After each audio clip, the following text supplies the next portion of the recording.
Svima ljudima, ime je Nikola Gaming i danas radimo Q&A ili vam pitanja i odgovore, pa da počnemo.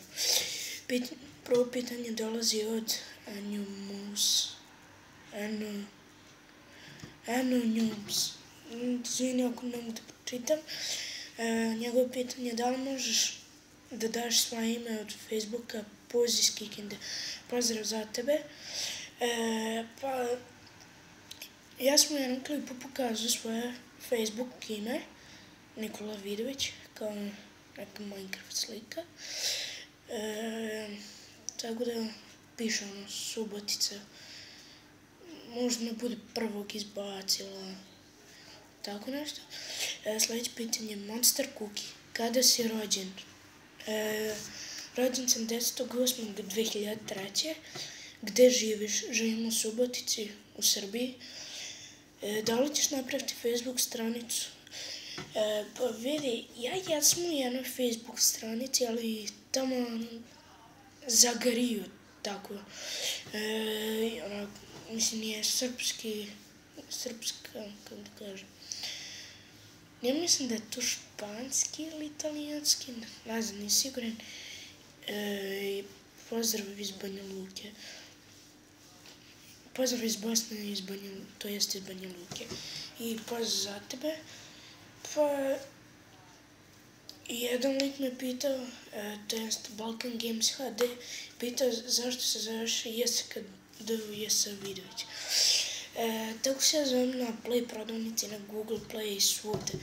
Sad, imam još jedan kanal, baš se zove Nikola Gaming, ali tamo nema klipova, nijedan.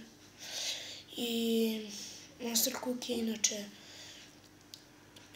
moj prijatelj, samo poznajemo se i to, ali njega nećete nikad vidjeti, pošto lik je previše zauzet, tako da sorry.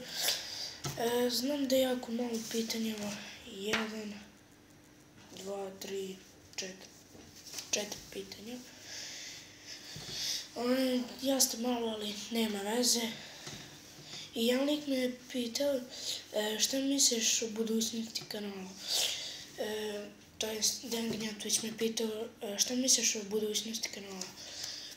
U budućnosti kanala, ako ne znam, nisam siguran, ali u budućnosti tamo negdje kad dobijem opremu, ako dobijem, mislio sam da snijemo gameplay, giveaway, review, unboxing, onako kao Vrtva George, teksture i tako to.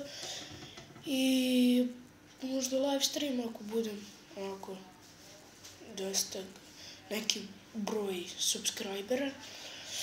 Tako da, možda, pošto ja snimam telefonom, live stream bi imao više delova. Da, imao bi više delova koje ne bi bilo uživo, nego onako, kako kažem, ja bi snimio pa bi izbacio, pa bi snimio i izbacio i to. I da, to je većinom to. Ako vam se sviđa kratko pitanje i odgovor, ostavite like, share, subscribe, mi se vidimo sljedeći puta. Do tada, pozdrav.